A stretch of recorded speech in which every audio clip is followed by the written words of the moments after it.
Podcast Answer Man, episode number 126.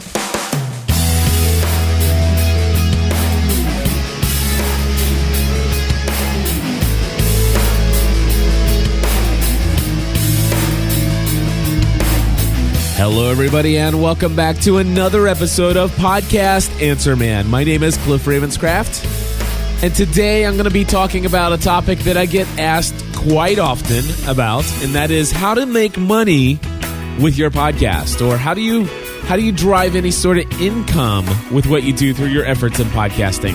We're going to talk about a couple of those things and one other topic right now. Well, folks, I want to first start off by saying, please forgive me for the sound of my audio right now. My voice is nasally and a little scratchy, and I may even cough once or twice in this episode.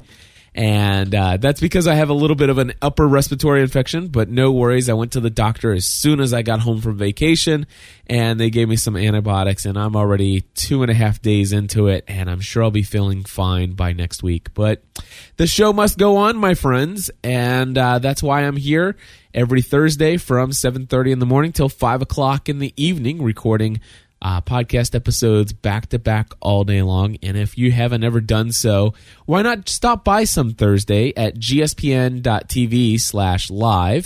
And before you make plans to cancel everything you're doing just so you can join us live, make sure you stop by gspn.tv/schedule. I had to think about it there for a second. /schedule to make sure that everything is going according to schedule. Okay, exactly. That's why it's /schedule.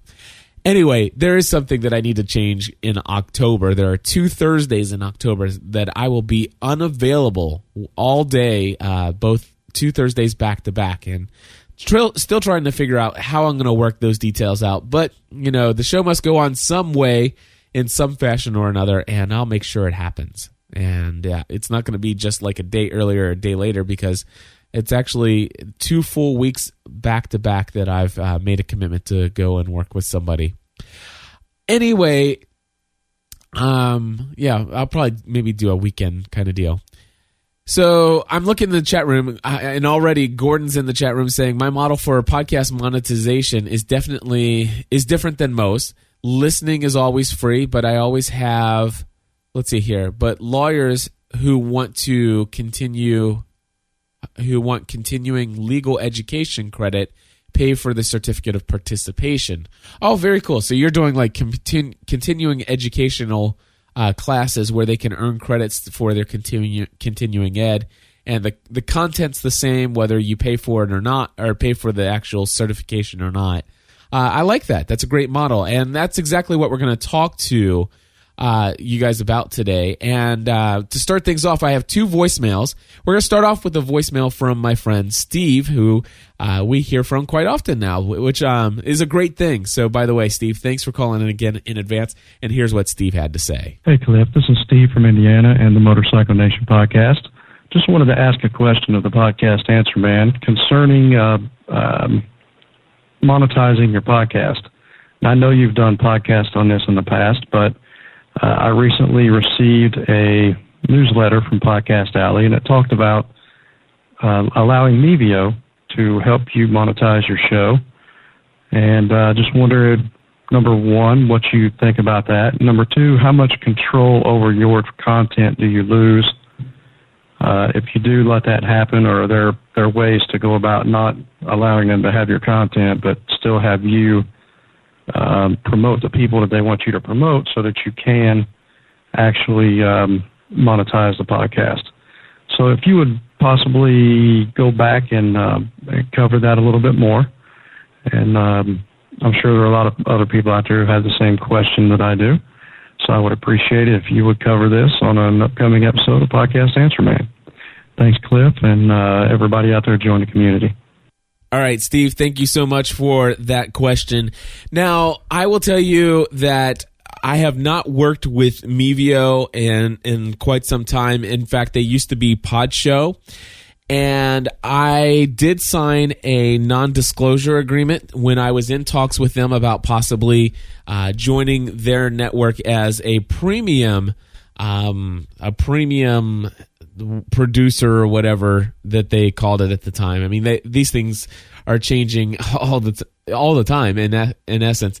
But anyway, back in the day, I did get a contract from them. I'm not allowed to share with you what they had in their contract, but I will tell you that I did not sign any non-disclosure agreement when I was approached by Podango and the contract that they gave me. And I will tell you that when you have a standard contract, and it doesn't matter where you go, if you're going to sign up for somebody to basically to go out and market your sponsorship dollars or your advertising revenue for your podcast, you are going to have to, work with those folks. And sometimes that means that you're going to have to host things on maybe their network so that they can do the appropriate ad insertions. So you may have to quit using who you prefer as a file host. They may actually create some additional RSS feeds and start hosting your content on their site. And as a result of that, you may have to deal with the fact that either you're going to be having two feeds, both your current feed plus all the feeds they have for you. There's a lot of little nuances here and there.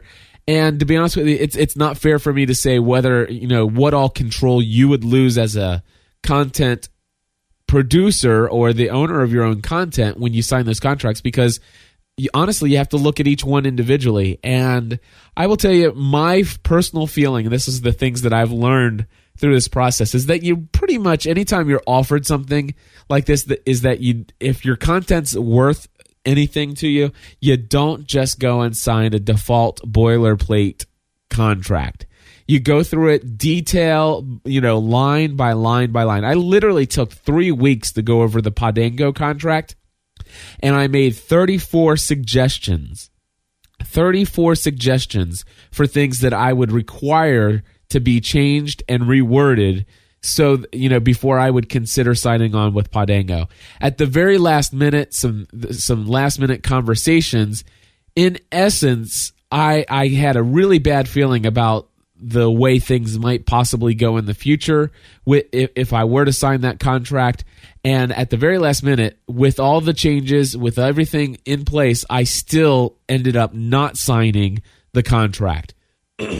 Now, it wasn't necessarily the contract, but it was more along the lines of how I personally handle the content that I produce and how I have felt, it was in my best interest in accomplishing my end goals, which, by the way, my end goals here have never been, primarily to earn income from my shows. All of my shows until just recently were started as hobbies, including Podcast Answer Man. Go back and see if you can find episode number 1 of this podcast, and you'll listen to it, and you'll know that at that time I had no clue I'd ever be making a living doing podcasting or even earning a penny from podcasting.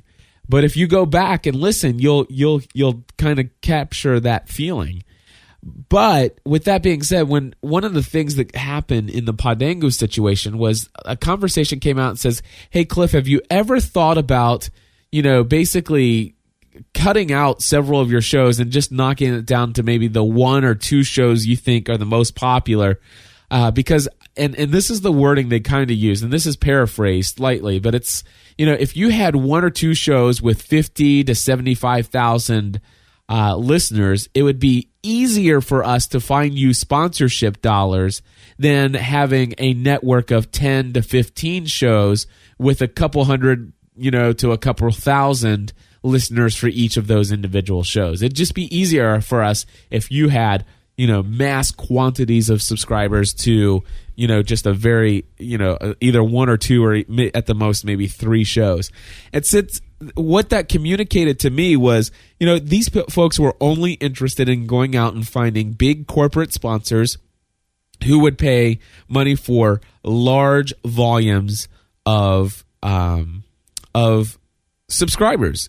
And it was going to be like a very low CPM kind of deals, probably, $20 per 1,000 downloads and stuff like that, which, to be honest with you, I think is ridiculously undervalued for at least my content. My content and the engagement that I have with the community that we have built here at gspn.tv. $20 per 1,000 downloads is a ridiculously low value on the content and the reach that we have with our audience.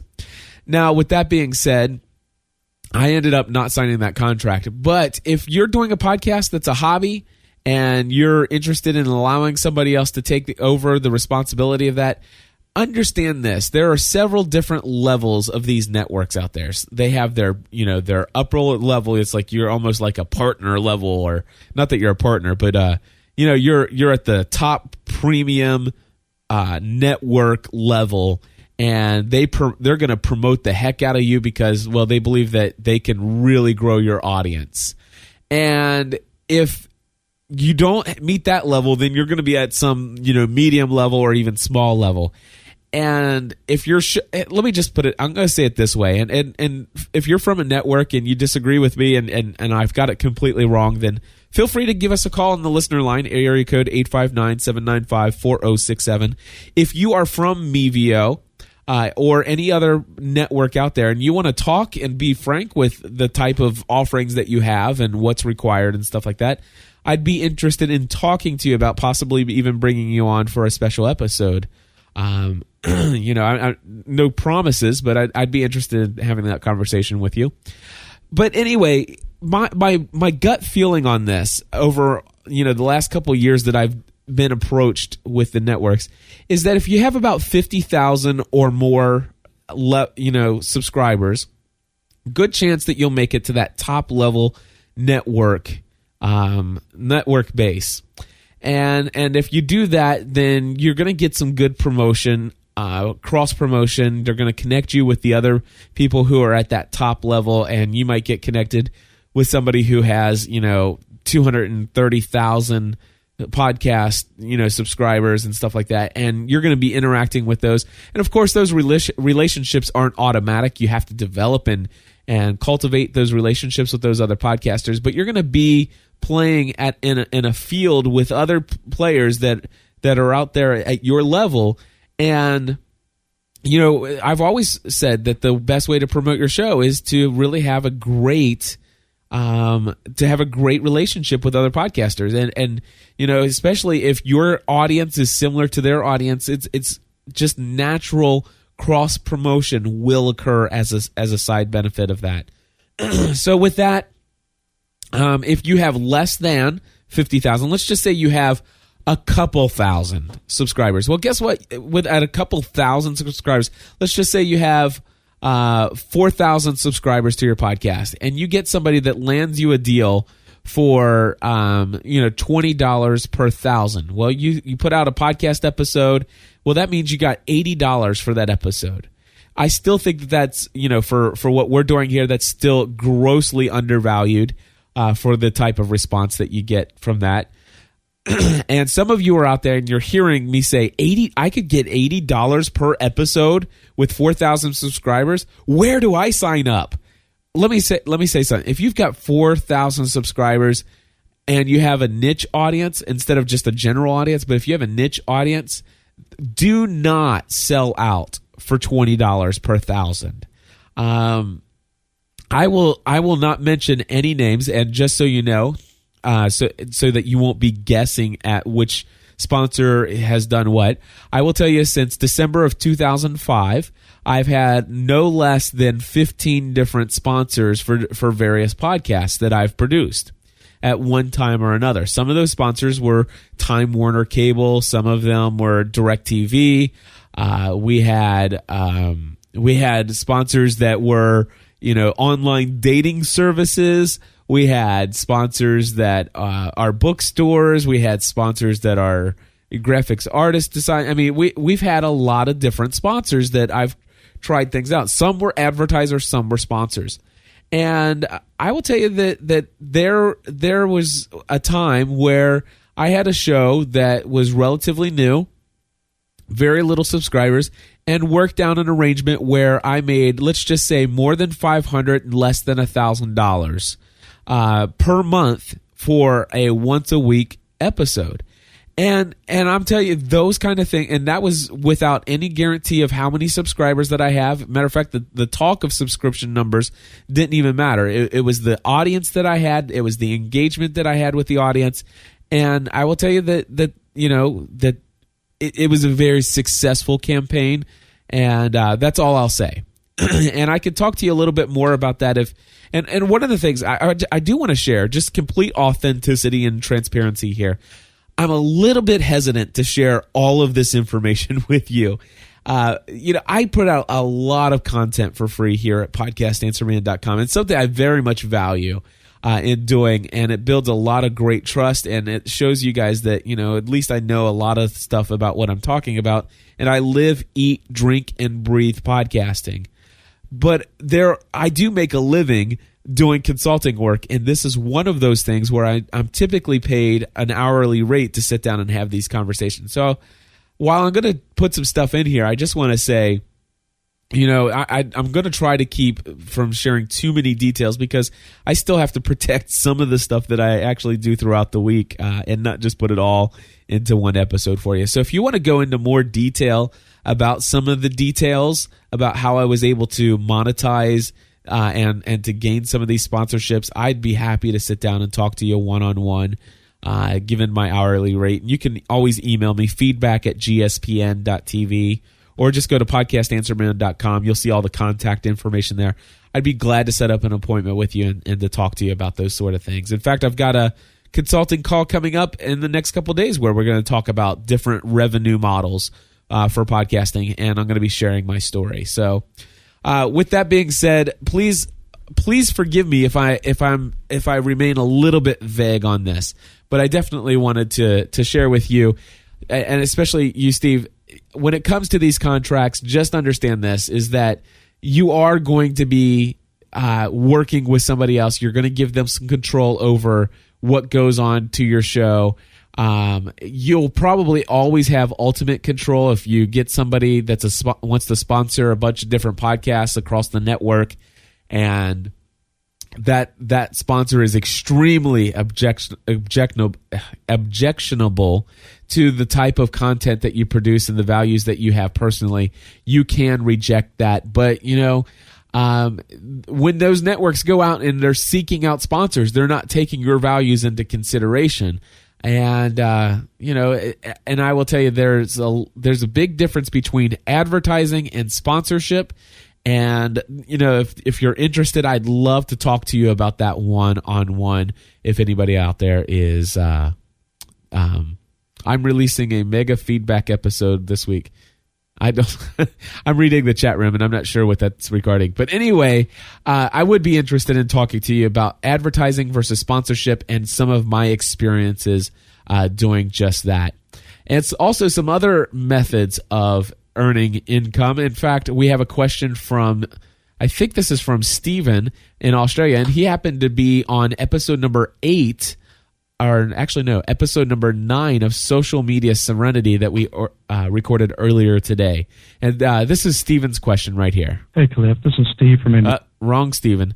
That's actually Steve, and here's Stephen right here. G'day, Cliff. My name is Steve Fisher, and I'm calling from Melbourne, Australia. We have a little podcast that we've started doing down here on aviation, and I thank you for the advice that you gave to me recently when I asked you a quick question about it. One question that I do have, though, and perhaps some other listeners to the show might find interesting, I'm wondering about what your opinion would be on finding the right time to place a tip jar or some other sort of small listener donation funding mechanism, I guess, onto your website. This would be to help with offsetting the cost of hosting, mainly, which is quite expensive down here in Australia. Many of the podcasts I listen to have some sort of tip jar where they will ask people for a small donation if they like what they hear.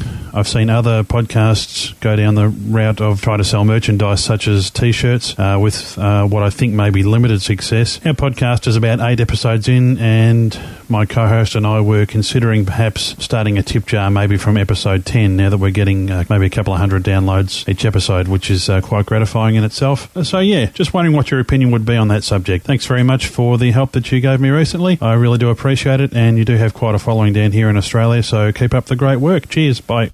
Well, hello to all of my Australian friends, and I love each and every one of them. I have some wonderful friends in Australia, and I think I may have mentioned it earlier, and if not, I just picked up a wonderful new client in Australia. Did a major project for them, took me several days to complete, and they were very happy with it, and I love my friends from down under. Anyway, to answer your question, when is it appropriate to put out a tip jar or to put some kind of PayPal donation link on your site? My suggestion is whenever you feel like somebody might click on it and give you something. Back in the day, when I started podcasting as a hobby, I recognized real quickly that I had a desire to improve the quality of my sound. And I put out a donate button on the site. In fact, I oftentimes asked people at the end of the show, hey, if you're interested in helping us to improve the quality of the sound of our show, would you consider going to our website and clicking the PayPal donate button? And you know what? At the time, I think we had about 17,000 listeners, and I would probably get about 8 to 10 people per week who would write in and say, I really wish you would quit begging for money. It's really not right, especially when people are working hard and you're sitting there and you want us to contribute to your hobby. I don't ever do anything and ask you to help send me money so that I can get a new fishing pole for my fly fishing hobby. And, I would get those kind of emails and I'm like, okay, well, that's great that you feel that way. But at the same time, I was getting donations, and quite a few of them. In fact, I have a wonderful member of our community who one day sent me over $350. And she says, hey, I know that you mentioned that you wanted a mixer, and how much would a mixer be? And I'm like, well, the one I'm looking at is $349. But I'll eventually get there, and if you want to contribute to go towards that, that'd be excellent. That'd be great. And the next thing I know, 20 minutes later, my email comes in, and it's like, you've received a donation. And I open it up, and this wonderful friend sent over $350. And you just put it out there, and a lot of people are willing to contribute. If you've provided something of great value to them, that value can be in the form of entertainment, it can be in the form of education, and it can be in the form of encouragement or inspiration. And basically, and Daniel says, who is that listener, and how can I get her to subscribe to my podcast? Well, if you listen to all the GSPN.TV podcasts, I have no doubt that there's probably about 300 or 400 of our listeners who, when I tell that story, they would know exactly what listener that was, because I've thanked her personally about how influential she was to the success of our early success of GSPN.TV in many shows. But anyway, these people are out there. It's just people will contribute to your show. There will be people who will be opposed to you asking. Some people will be turned off. Some people will even threaten to stop listening. And you know what? You can't please everybody. And I really see no harm in putting a PayPal donate button on your site. And don't expect anybody to hit the PayPal donate button unless you ask them to. And it goes to the whole, it really does go to the whole shampoo analogy that I often use. And I don't know if this is true or not, and I don't know the statistics, but if you go next time you're taking a shower and you pick up your shampoo bottle, read the instructions. It'll say rinse, rinse your hair. It'll say apply shampoo and work it into a lather, and then it'll say rinse and repeat. And I'm told that it used to never say repeat. And what happened was the shampoo industry actually added rinse and the word and repeat. And they did that so that they would sell more shampoo, and that it worked. That it was a statistical growth in the amount of shampoo sold. And I'll be honest with you, there are many times that I just naturally will shampoo my hair, I will rinse, and I will repeat. I have no idea why I do it, but I do it because that's what the instructions say. And so at the end of the podcast, if I say, hey, if you've enjoyed this content, please consider becoming a Plus member. Head over to gspn.tv/plus. Guess what?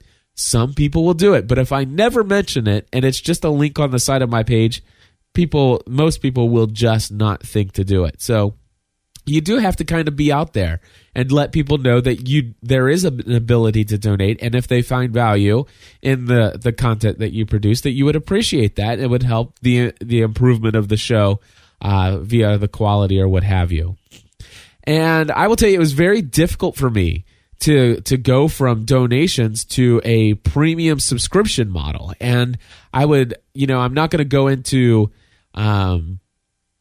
the exact details on how I did that here. Again, that is something that, it's not a closely guarded secret, but it is something that, is an experience that I've had over the course of 3.5 years of podcasting, and going from doing this as a hobby to actually supporting a wife and 3 kids who are 4, 8, and 9, and making a living doing this. And so, yeah, if you're interested in learning how my method of exactly how I went from from just accepting donations to how I went to premium subscription model, I will tell you this, that as of today, we added our 305th GSPN.TV Plus member.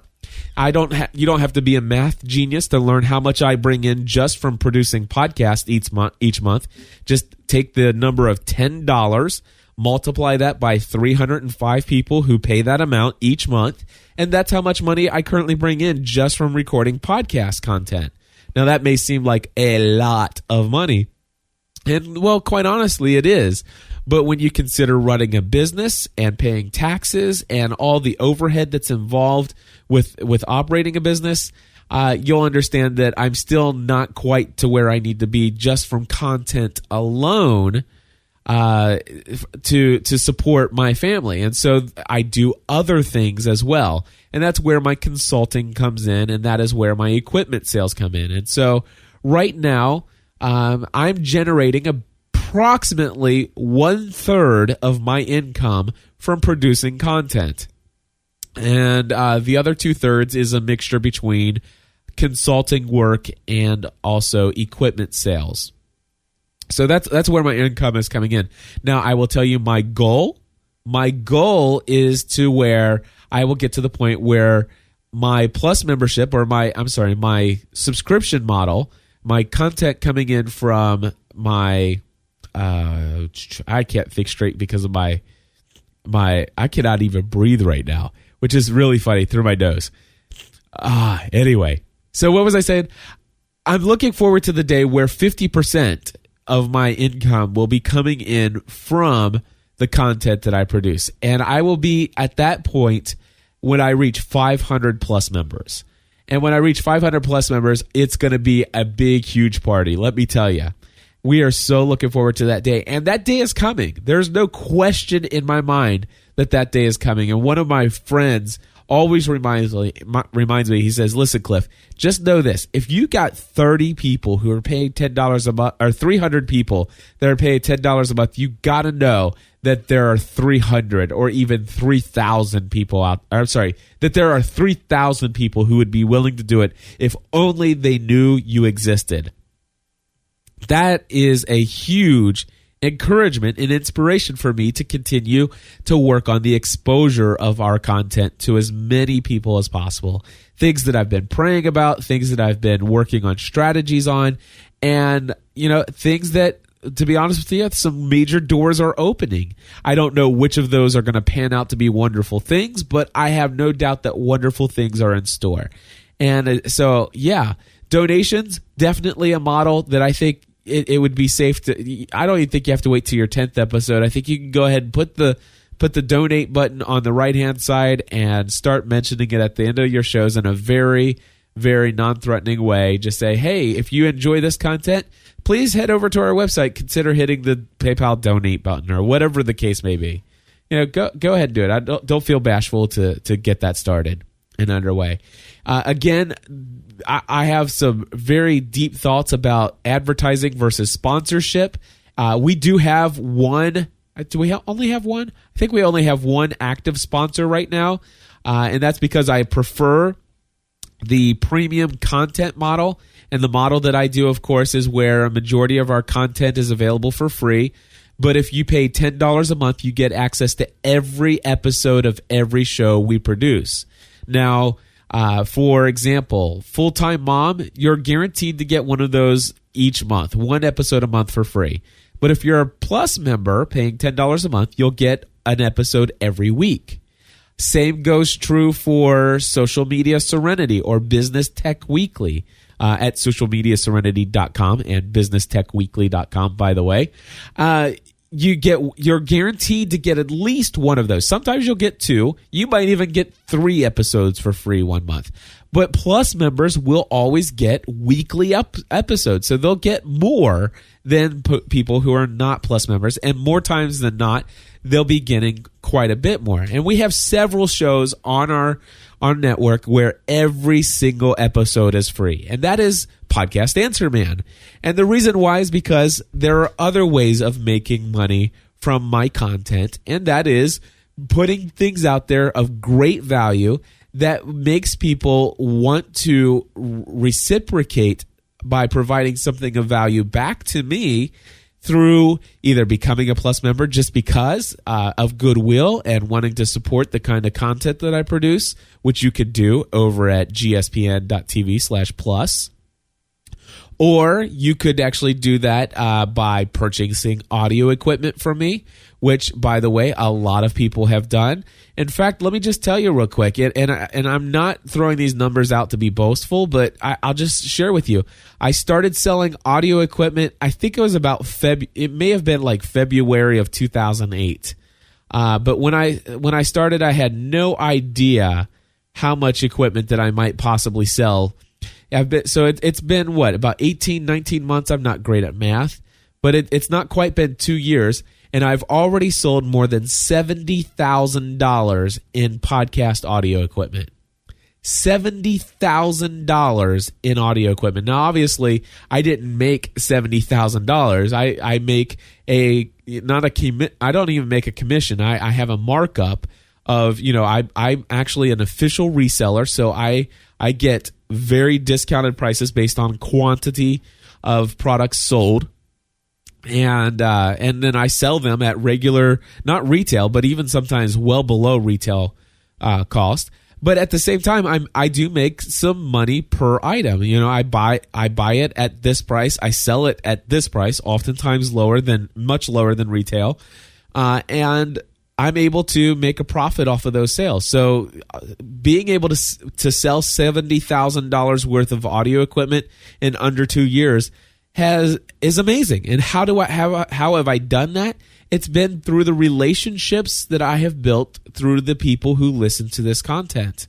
I used to have a sponsor for podcastanswerman.com. Go back in the archives. I know many of you are doing that. I want to let you know that sponsor, matter of fact, I'll even say it right now, AG Design, AGEE Design.com. Evan is still a wonderful friend of mine.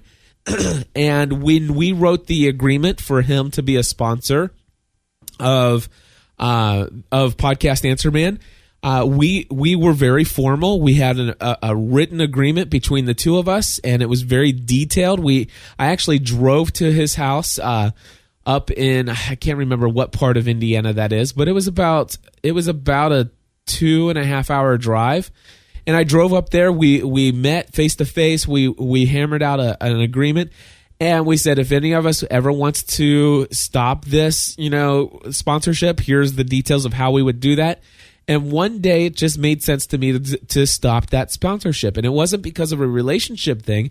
It's just I recognized that, if I were sponsoring my own show, so if instead of having him sponsor me and me bringing in X number of dollars per episode, what if I took that out and I started to tell people, hey, if you want to buy audio equipment, buy it from me. Hey, if you need help with consulting on how to get started in podcasting. If you need to know how to set up your co-host so that you can bring them in via Skype, if you need help installing WordPress and getting it ready for podcasting, if you need help figuring out the process of putting your files online on a web host and putting them in your WordPress and getting a feed and submitting it to iTunes, call me and let me help you. And I became my own sponsor, and I have earned a lot of income as a result of that. Like I said, 2/3 of my income comes from one of my podcasts, Podcast Answer Man. 2/3 of my income generated from this podcast alone. And it is free every single episode. There are a lot more things that you can do. We haven't talked about affiliate marketing that you could do. I have a great friend of mine who is really opposed to affiliate marketing, but I see some extreme value there. I do see the concern there. I would love to talk to you about that. Again, if you wanted to talk to me about my experience in monetizing content, I would be happy to share that with you. But I have a lot more to share on the topic of how to make money from the content that you produce. And I would love to have these conversations. I've got stories that I could share with you one-on-one. It's the most difficult thing in the world for me to hold this information back. It's just like I could just spend the next hour telling you stories about, when I did this and why I made this decision and how I went about setting up my individual feeds and all of these other things. And I typically put so much into this podcast, but this is something that, quite honestly, brings me in approximately about $700 a month of income. Comes in from about 7 different people each month asking me, "Hey, Cliff, can I talk to you? Can I hire you for an hour? And can you share your experience about how you've come to the point where you have been able to monetize what you do through podcasting so that you can make a living from it?" And one of the things that I tell people is that I'm not going to guarantee you that you'll make a single penny. When you're hiring me to consult with you on how I monetize, what you are going to get is how I monetize. There's no ifs, ands, or buts about that. I'm going to share with you my story. It'll be up to you to find out, which of these ways, what ways can you be creative in your niche market. Earlier we had Gordon in here who said that he provides an educational class for lawyers, continuing education, and he puts out this just one podcast and he says, "Listen, here's the information, and it's 100% available for free. But did you know that if you listen to this, you could actually earn continuing education credit? All you have to do is sign up for the certification class. It's the same content. You're already listening to it. Why don't you just get the certification? And here's how you sign up to get that. And of course, that's a premium.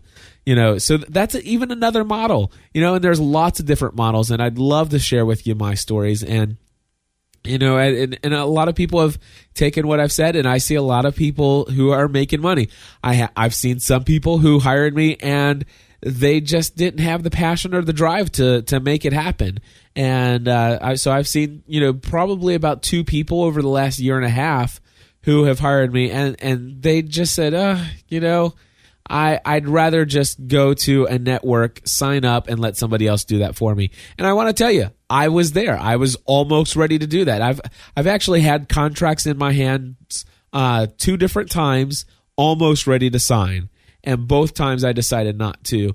And I'd love to have those conversations with you. And usually we would basically be able to just have that, in a 1-hour conversation, we'd be able to cover a whole lot.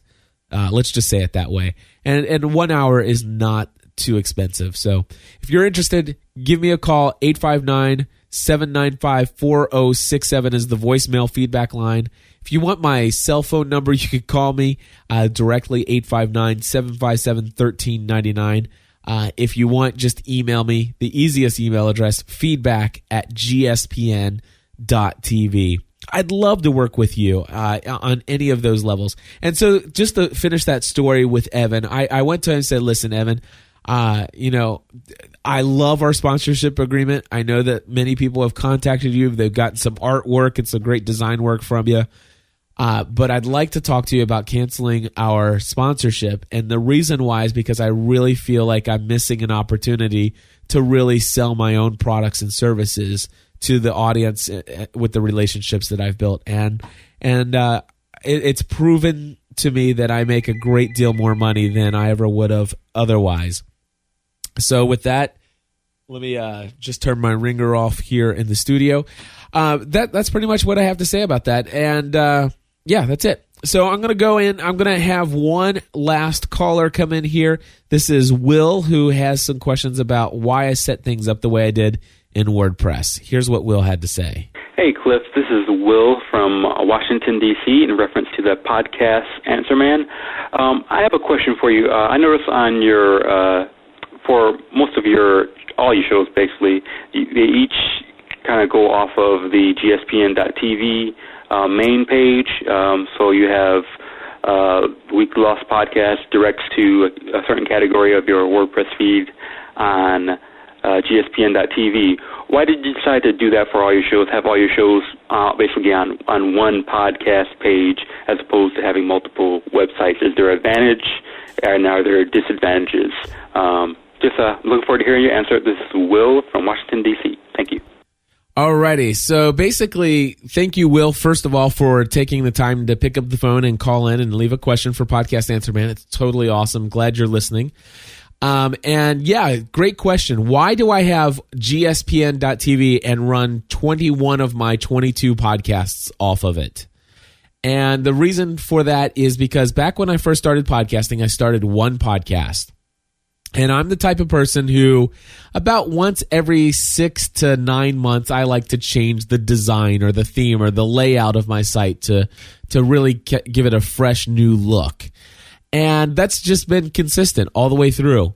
So when I actually went in and added my second podcast, creating another WordPress installation for it, I found myself wanting to tweak both of the sidebars in the same way. So every time I made a change to one, I went over and made a change to the other. And then I found out it's like, I really wish the wording on the content, on the comments, said this instead of the default language. So I would go in and change that on all the appropriate pages in the PHP files in the style sheets and everything. I would make changes to the one, and it's like, wow, that looks really good. Now I want to go and make those changes in the other in the other WordPress. And then when I started my third podcast, I found myself wanting to make those changes across 3 different installations. And all of a sudden, I'm like, okay, I got to the point where I had ideas for more podcasts. I wanted to launch more podcasts, but I had no desire to keep up and maintain all these different WordPress installations. One day, I found out that you could actually have a RSS feed per category. And so I could, in essence, create a category called Podcast Answer Man, a category called Weekly Lost Podcast, a category called My Crazy Life, which is now Pursuing a Balanced Life. But anyway, I could create these categories, and each of them would have their own RSS feed. All of a sudden, I realized that instead of having a design for each of these shows, I could just create a gspn.tv brand, the Generally Speaking Production Network, and this would be my brand overall, and I would drive all the traffic to this one site, which, when I make a change, it changes for everything. Now, the benefit is that it only needs to be changed once. I can make a change and boom, everything's automatically updated. I have 22 podcasts that I produce. And so when I make those changes, I don't have to change it to all those different WordPress installations. Now, the drawback is that no matter what podcast you come to, they all look the same. And so, one of the benefits that would be nice is that if you came to the Weekly Lost podcast, if the theme would actually change to be more thematic, if you will, with Lost, that, you'd have kind of an all-island motif or something like that. Or when you came to Grey's Anatomy, that maybe you would see some images from the show or some imagery that more closely resembled that. And that is certainly doable these days. In fact, it's a lot more doable now than with the later versions of WordPress than it was in the early days. And I got a great friend, his name is Mitch Cantor, who would be more than willing to help me do all of those things. In fact, I know how to do all those things. I just don't have the time to work on my own projects as much because I'm working so much for so many other people. And with that, I'm always happy to do their work and I get paid for that. And doing my own work, it's like, well, let's just put that one off and it's on my to-do list somewhere down the line of priorities. And so that's how kind of things go. Now, if you go to gspn.tv, you'll notice that there's a category under technology podcast. There's a category for Podcast Answer Man. But if you go to podcastanswerman.com, it's going to take you to a different WordPress installation. That's because podcastanswerman.com this podcast, like I said, brings in 2/3 of my income. And so because of that, I'm actually bringing, this podcast is big enough that I want it to have its own installation of WordPress, and it helps for Google search engine results, search engine optimization. You guys go to Google and type in podcast consultant. And right now I should pull up number 2 in the list. Actually, there are some indents, and so it'll look like I'm 3rd in the list. Adam, my friend, has podcastconsultant.net or .com or whatever. But if you go down 2nd in the list, I'm there, and it's because of the way that my site reads. And if I forwarded podcastanswerman.com just to a category listing on gspn.tv, my search engine results would not be as high, or at least it would take a lot more work to get them that high. A lot more people linking to me. So, with that being said, there are some disadvantages of having everything under there, and that's why sometimes I'll spin off a whole new WordPress installation just for a single podcast. I did that with another podcast called Pursuing a Balanced Life over at pursuingabalancedlife.com. It has its own WordPress installation. You guys may be surprised to know that I have a WordPress installation for gspn.tv, one for pursuingabalancedlife.com, one for podcastanswerman.com. I have one for the Plus member only access, a whole nother, and everything is on that site as well. And not to mention the fact that I have a bunch of other ones that are not publicly made available to everybody, but they're all out there for their own individual purposes. So I have a lot of WordPress installations, but I certainly don't have 22 of them. And if I had a different installation for each podcast. One of the other benefits, by the way, is that because all of my shows are posted in one WordPress installation, if I go just to the main RSS feed, it actually has all the content of everything that I've released in all of those different podcasts. So if I've made all of these podcasts, all the free episodes that I put on the gspn.tv under all the different categories, if you look at just the main feed, it has every single episode in chronological order as they're released. And so it makes it available for me to do this thing called an all-inclusive feed. And just it's kind of according to those lines.